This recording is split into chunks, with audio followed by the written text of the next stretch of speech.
Welcome to your deep dive. Today, we're going on a journey. Ooh, a journey.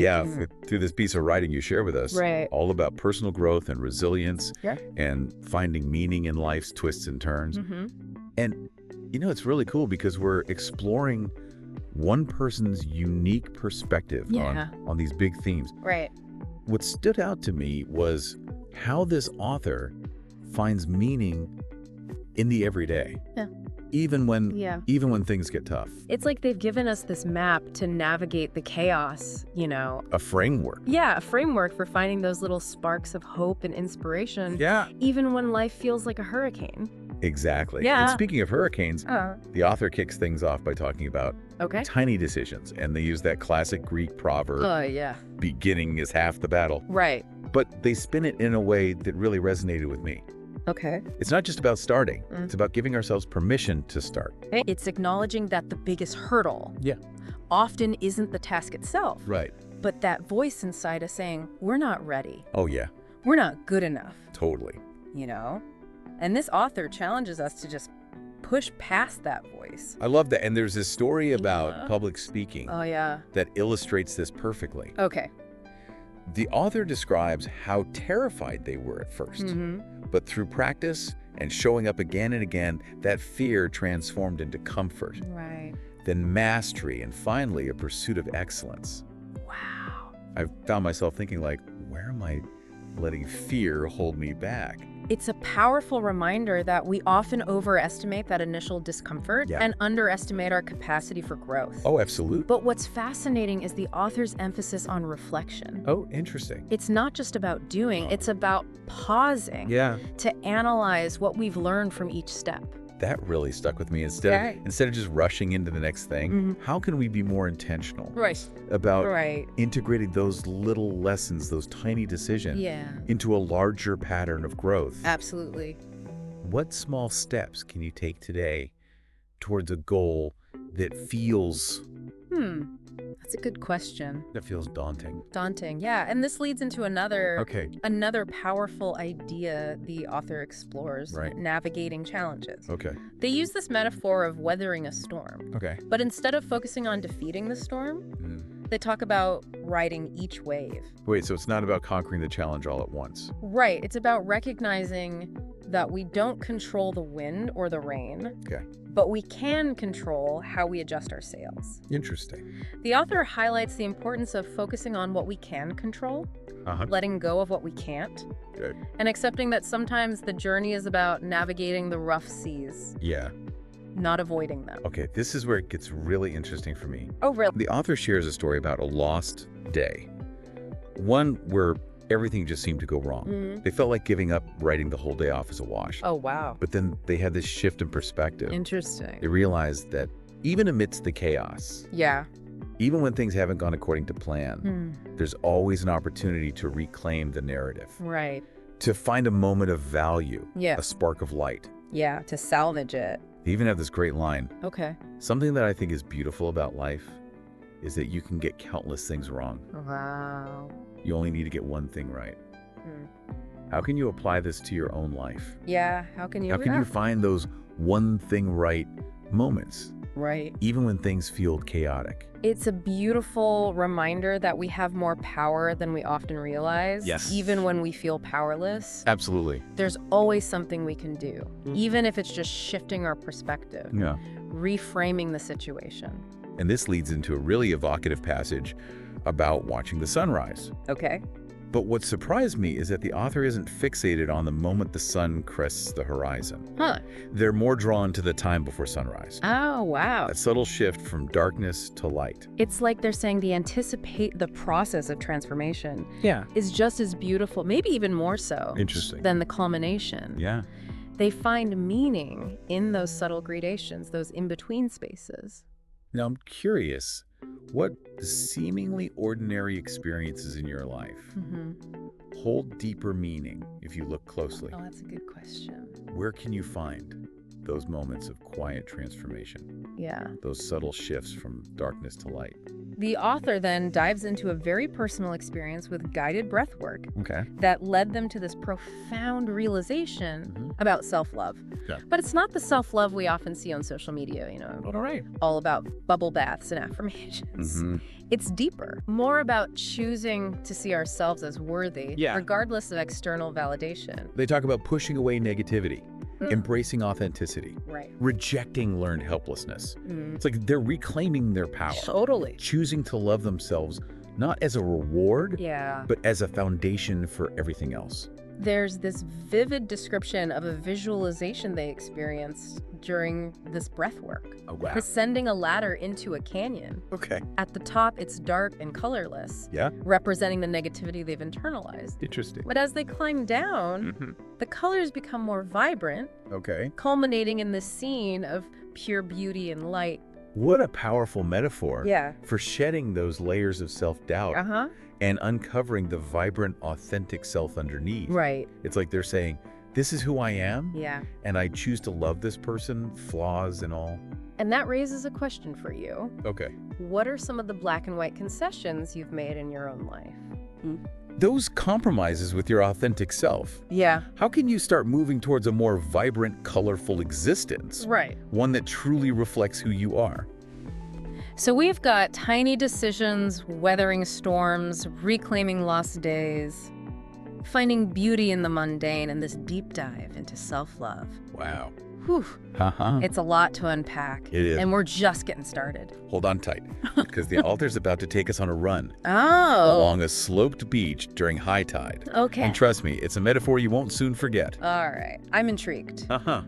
Okay, you mentioned a run on a sloped beach. Yeah. This sounds intriguing. So the author sets out for this run expecting it to be, easy, smooth, hard-packed sand. Right. But high tide changes the landscape completely. Oh, wow. Forces them to run on a slope. Okay. Initially, there's this frustration. Yeah. Like, why should it be so hard? Yeah. Why can't things just go as planned? Oh, don't tell me you've never felt that way. Uh-huh. Right. We all have these moments where we think life should be easier than this. Exactly. But this experience becomes like a turning point for the author. Yeah. We start to challenge that very notion that life should be easy. Interesting. And ask, why is flat ground the standard? Yeah.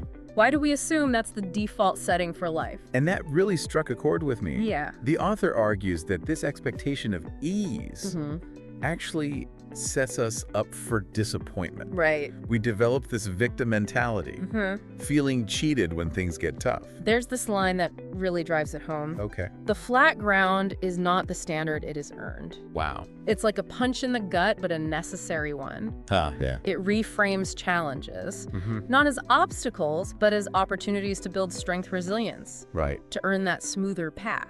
So I have to ask, what slopes are you facing right now? Yeah. Are there challenges you're viewing as unfair burdens instead of opportunities to level up? Good question. How can you reframe those experiences through this lens of earning the flat ground? And speaking of shifting perspective, Okay. the author then dives into the power of simplification. Okay. They argue that in our increasingly complex world, Right. it's more important than ever to focus on what truly matters. Yeah. And this isn't just about decluttering your closet or anything. It's about decluttering your mind, your commitments, even your relationships. They say that saying no to the wrong things allows us to say yes to the right things. I love that. Me too. It's about making conscious choices, setting boundaries, Yeah. not letting ourselves get swept away by the current of everyone else's expectations. It's about recognizing that our time and energy are precious resources. Absolutely. We can't be everything to everyone, Right. do everything at once. So what can you simplify in your life to create space for what truly matters? Yeah, what are you clinging to that no longer serves you? What can you let go of to make room for something more meaningful? Now remember that gatekeeper metaphor we talked about earlier? Yeah. The one that stands between us and our goals? Uh-huh. Well, the author brings it back Okay. in a really intriguing way. All right. This time, it's not just about external obstacles, Okay. but an internal one. Oh. The author argues that we all have this inner gatekeeper, this voice of doubt and fear Right. that tries to protect us from discomfort, risk, and failure. Oh, I know that voice all too well. Uh-huh. It's the one that whispers, You're not ready. What if you fail? Yep. Maybe you should just play it safe. Right. And the author challenges us to confront this inner gatekeeper. Okay. They remind us that growth often lies on the other side of our comfort zones. Yeah. That we have to be willing to face our fears, Right. to unlock our full potential. So who or what is your inner gatekeeper? Yeah, who's that voice? What's that voice telling you? And are you going to let it keep you small, or are you going to challenge it? Mhm. Push past it and see what you're truly capable of. The author then delves into this tension Okay. between following a predetermined path Right. and forging our own. Yeah. You know that age-old question? Mm-hmm. Should we follow the well-worn path or venture into the unknown? It's something I think we all grapple with at some point. Yeah. Do we follow the script that society, our families, Mm-hmm. or even our own fears have written for us? Right. Or do we dare to write our own? The author tells this story about writing their college essay. Oh, They were struggling to come up with a topic that felt authentic, yeah. and they stumbled upon this quote by Mark Twain. Oh, I love Mark Twain. 20 years from now, you will be more disappointed by the things that you didn't do Wow. than by the ones you did do. Hmm. And that quote became a guiding principle for them. It's so powerful because it flips the script. It does. It's not about avoiding mistakes. Right. It's about avoiding regret. It's about having the courage to go for it, even if we don't know how it will turn out. The author uses this analogy of being sent to your room as a child. Oh, yeah. At first feels like a punishment, right? Yeah. But then after a while, you might find yourself choosing to stay in your room. Uh-huh.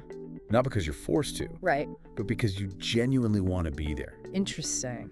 It's about reclaiming your agency even within constraints. Yeah. I like that. So I'm curious, what dreams have you put on hold? What paths have you avoided out of fear Mhm. or a sense of obligation? What would it take to reclaim your agency and start writing your own story? Yeah, what's stopping you from stepping into that room and making it your own? It's about remembering that we always have a choice. Okay. We may not be able to control the external circumstances, but we can always choose how we respond, Uh-huh. how we interpret those circumstances, Mm-hmm. and ultimately how we shape our own narratives. This brings us back to the power of mindset, right? Yeah. The author argues that often our own minds are the biggest obstacle to our growth and happiness. They say that we get trapped in these limiting beliefs, these negative thought patterns that keep us playing small. Mm-hmm. But they also offer this glimmer of hope. Okay. They remind us that the road to recovery is always a single decision away. It's about choosing to believe in ourselves, Hmm. choosing to see the good, choosing to take action, Right. even when it feels scary.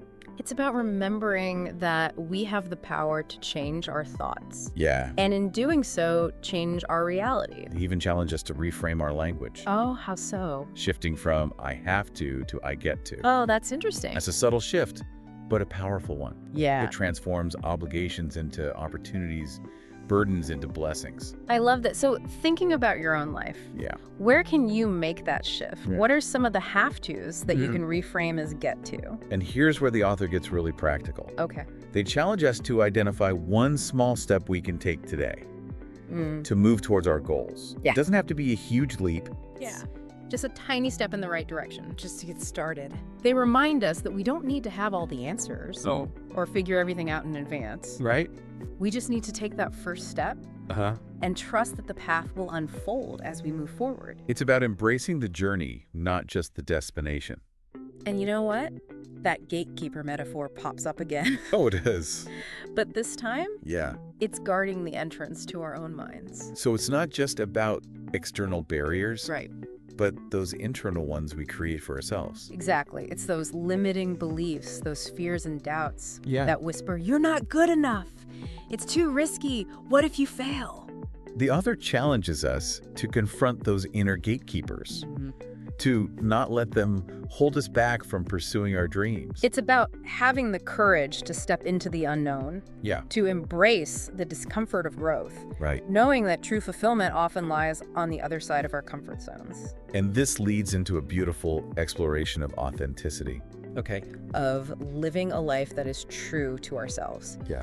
The author says one of the greatest accomplishments in life is to be yourself in a world Wow. that is constantly trying to make you something else. It's about resisting the pressure to conform to fit in, to live up to someone else's expectations. Yeah. It's about having the courage to embrace our uniqueness Right. and to express ourselves fully in the world. And that can be incredibly challenging. Oh, absolutely. Especially in a world that often rewards conformity over individuality. Right. But the author reminds us that true happiness and fulfillment come from aligning our actions with our values, Yeah. from living a life that reflects who we truly are, Mhm. not who we think we should be.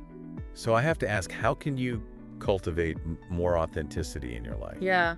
What are some of the masks you wear, the roles you play that are no longer serving you? What would it take to shed those masks and show up in the world as your true, authentic self? And that's where the author's call to exploration comes in.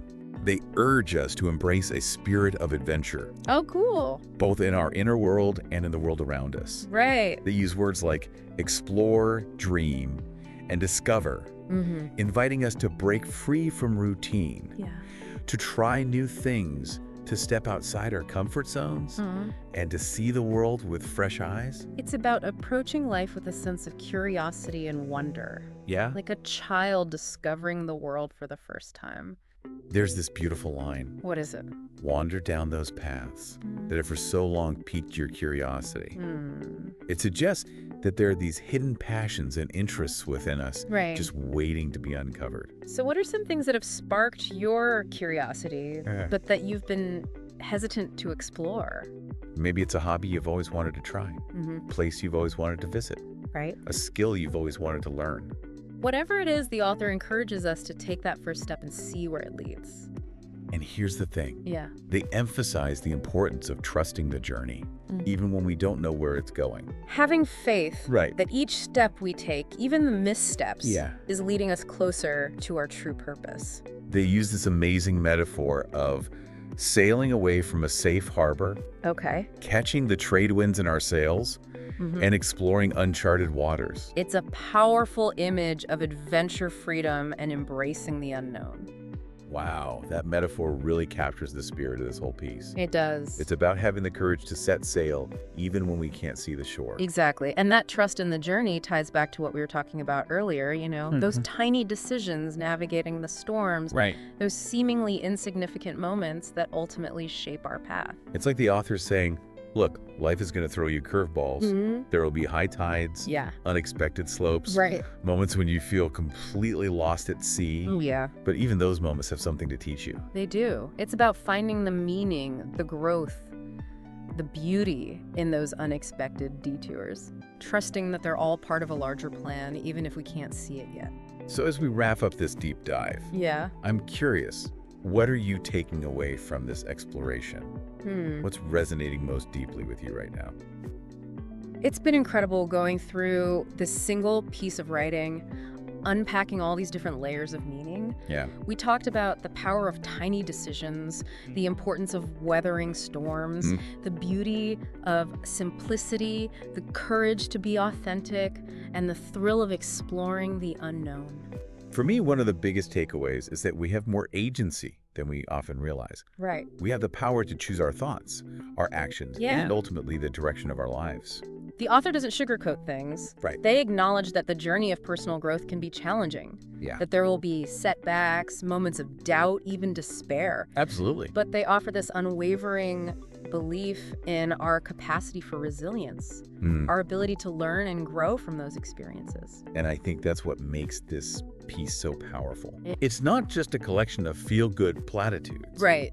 It's a raw, honest exploration of what it means to be human, Yeah. to grapple with challenges, to embrace our imperfections, and to keep striving for something more. There's this idea that wasn't explicitly mentioned in the text, Okay. but that I think beautifully encapsulates its essence. The concept of beginner's mind. Oh, like that? It's about approaching life with a sense of openness, curiosity, and a willingness to learn, Yeah. just like a beginner would. I love that it's about letting go of our need to be right, to have all the answers. And instead embracing the unknown with a sense of wonder and possibility. And that's the perfect mindset to carry with us as we continue on our own unique journeys. Absolutely. To remember that we are all works in progress, constantly learning, evolving, and becoming. So as we bring this deep dive to a close, Yes. I want to encourage you to take one concrete step. Yeah. based on what you've learned today. Anything that moves you closer to your goals, your dreams, Right. a more authentic and fulfilling life. Write down a goal. Yeah. Challenge a limiting belief. Say no to something that drains your energy. Yeah. Or simply take a few moments to appreciate the beauty in the everyday. This deep dive was designed specifically for you based on the source material you shared with us. We hope it's been insightful, inspiring, and empowering. And remember, Yeah. keep exploring, keep growing, and keep writing your own extraordinary story. Thanks for joining us on this deep dive. We'll see you next time.